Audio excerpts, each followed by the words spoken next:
आपका है चाहो तो सोना बना लो, चाहो तो सोने में गुजार दो। स्वागत है दोस्तों आपका अपने चैनल यूपी एजुकेशन में। आज का हमारा टॉपिक हिंदी से है। इस वीडियो को अंत तक ज़रूर देखें। अगर आपको अच्छा लगे तो प्लीज़ लाइक, शेयर और सब्सक्राइब ज़रूर करें। तो दोस्तों आज का हमारा पहला क्वेश्चन है, जिन चिन्हों द्वारा मनुष्य परस्पर विचार विनिमय करता है उसको समस्त रूप में भाषा कहते हैं। भाषा का यह परिभाषा किसकी है? हमारा आंसर है 4। इसमें से देखिए कौन सही है।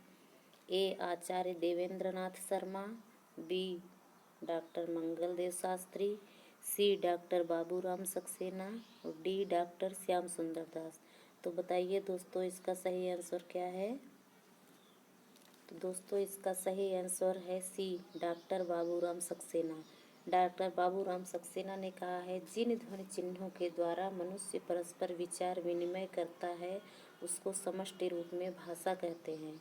और डॉक्टर श्याम सुंदर दास ने कहा है, मनुष्य और मनुष्य के बीच वस्तुओं के विषय में अपनी इच्छा और मत का आदान प्रदान करने के लिए व्यक्त ध्वनि संकेतों का जो व्यवहार होता है उसे भाषा कहते हैं।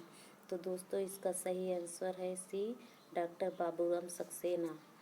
क्या है दोस्तों इसका सही आंसर? सी है बाबूराम सक्सेना। दोस्तों हमारा अगला क्वेश्चन है, हिंदी की वैज्ञानिक एवं तकनीकी शब्दावली के निर्माण हेतु संस्कृत शब्दों को प्राथमिकता देते हुए उपयोगी शब्द ग्रहण किए जाते हैं।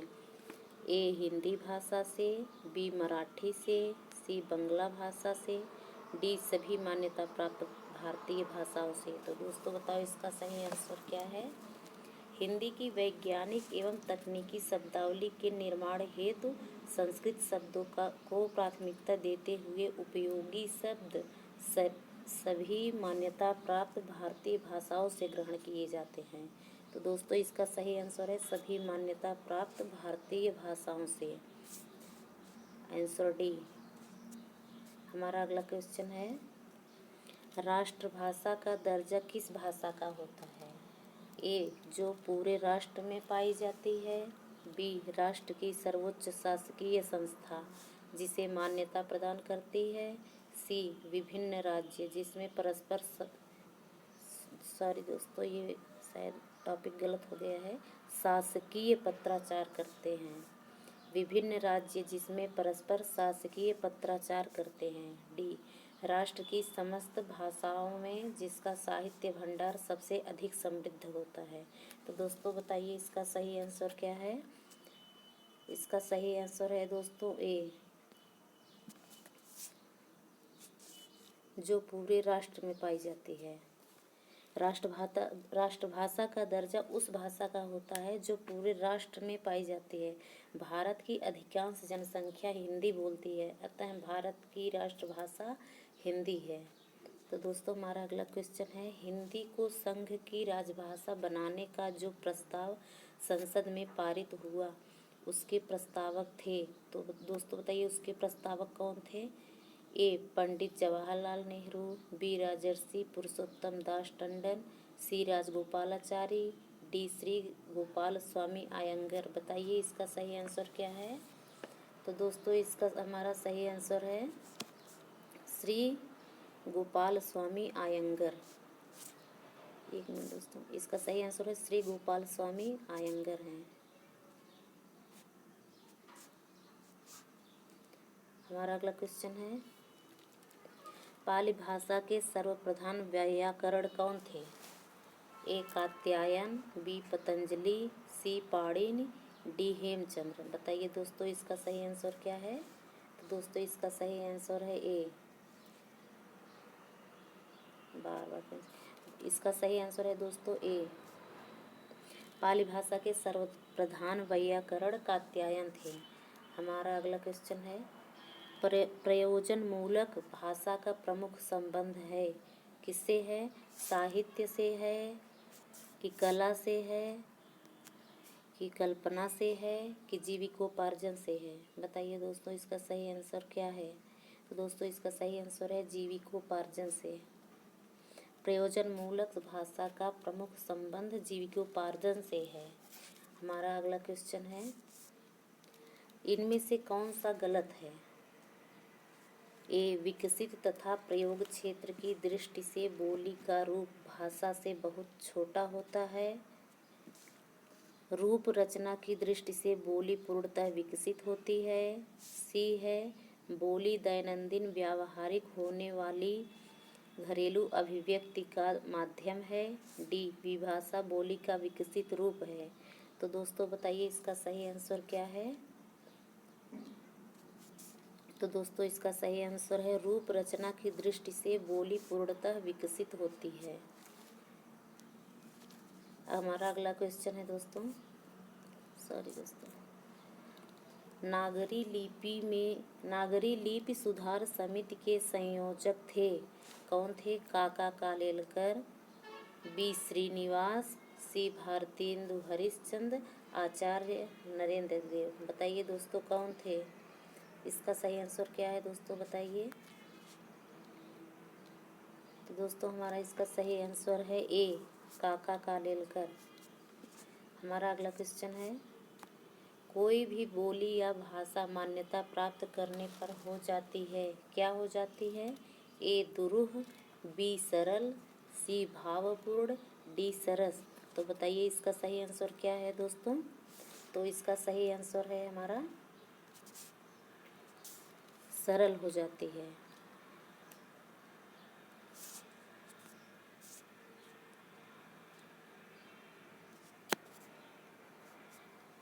हमारा अगला क्वेश्चन है, दृश्य श्रव्य काव्य से क्या अभिप्राय है? ए, जो साहित्य दिखाई दे जैसे वह दृश्य है। जो साहित्य दिखाई दे जैसे पुस्तकें वह दृश्य है। बी, जो साहित्य सुना जा सके जैसे उपन्यास वह क्या है? वह श्रव्य है। सी, देखने के साथ साथ जिसे सुन भी सकें जैसे चलचित्र अर्थात टेलीविज़न वह दृश्य श्रव्य है। दृश्य काव्य जैसे नाटक, श्रव्य काव्य जैसे कविता कहानी। तो बताइए दोस्तों इसका सही आंसर क्या है? इसका सही आंसर है, देखने के साथ साथ जिसे सुन भी सकें जैसे चलचित्र वह दृश्य श्रव्य है। तो दोस्तों हमारा अगला क्वेश्चन है, पारिभाषिक शब्दावली किसके लिए है? ए, छात्रों के लिए, बी, जनसाधारण के लिए, सी, ज्ञान की किसी एक शाखा के जिज्ञासु के लिए, डी, बहुसंख्यक व्यक्तियों के लिए। बताइए दोस्तों इसका सही आंसर क्या है? तो दोस्तों इसका सही आंसर है सी, ज्ञान की किसी एक शाखा के जिज्ञासु के लिए। पारिभाषिक शब्दावली ज्ञान की किसी एक शाखा के जिज्ञासु के लिए है। ज्ञान की विभिन्न क्षेत्रों विज्ञान, गणित, अर्थशास्त्र, भूगोल, चिकित्सा, वाणिज्य, विधि, दर्शन, प्रशासन आदि क्षेत्रों में होने वाले विकास के कारण अलग अलग प्रकार के पारिभाषिक शब्द विकसित होते जाते हैं, जो विषय विशेष के संदर्भ में एक निश्चित अर्थ को व्यक्त करते हैं। तो दोस्तों हमारा अगला क्वेश्चन है, निम्नलिखित में से कौन भाषा वैज्ञानिक नहीं है? सुनीति कुमार चटर्जी, बी, धीरेन्द्र वर्मा, सी, भोलानाथ तिवारी, डी, जयशंकर प्रसाद। तो बताइए इसका सही आंसर क्या है दोस्तों? तो इसका सही आंसर है डी, जयशंकर प्रसाद।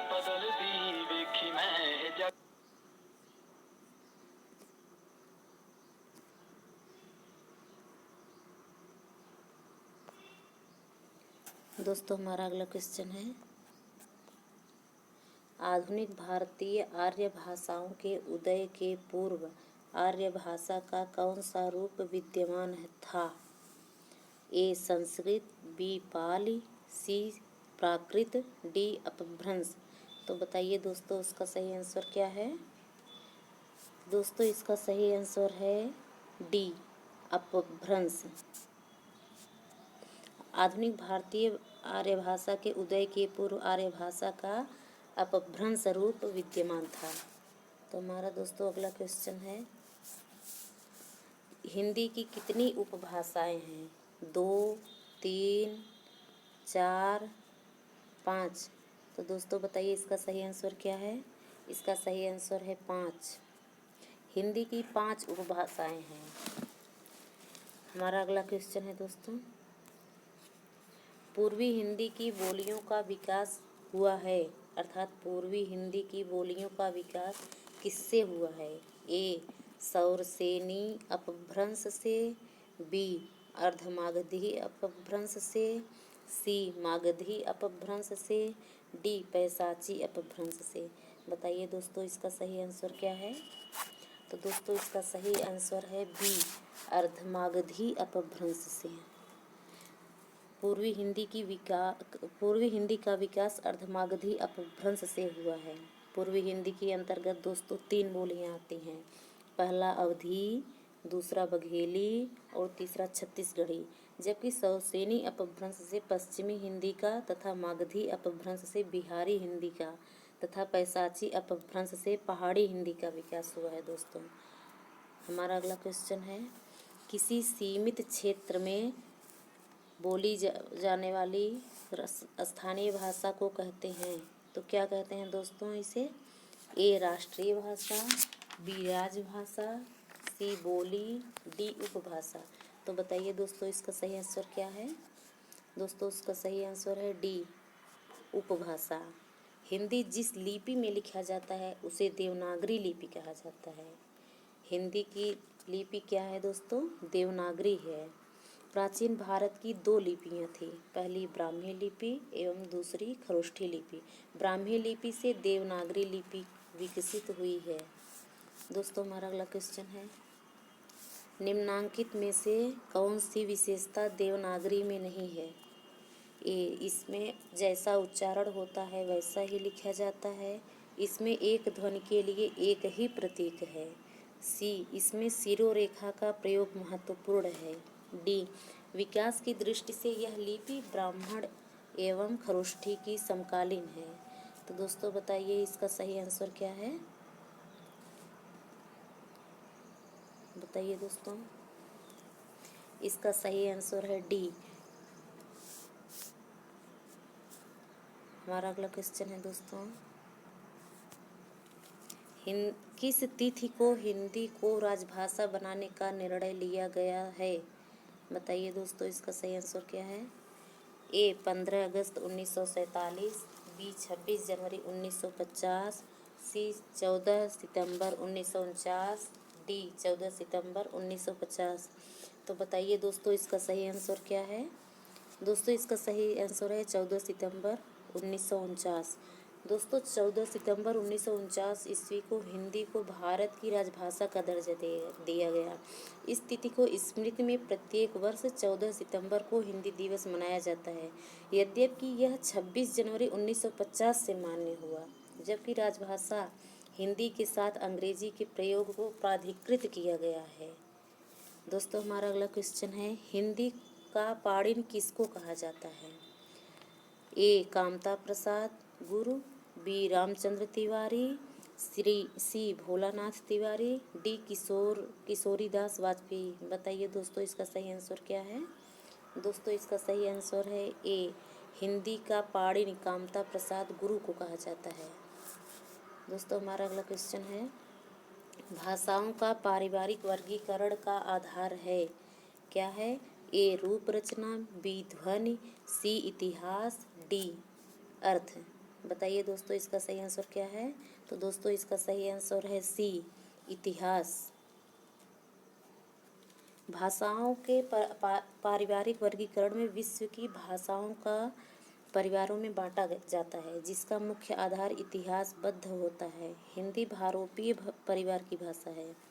विश्व की भाषा परिवार में बहुत सी भाषाएं हैं दोस्तों।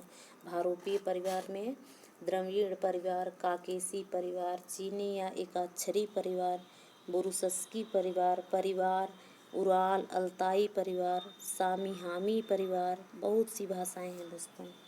अगर आपको वीडियो अच्छा लगे तो प्लीज़ लाइक, सब्सक्राइब, शेयर ज़रूर करें। धन्यवाद दोस्तों।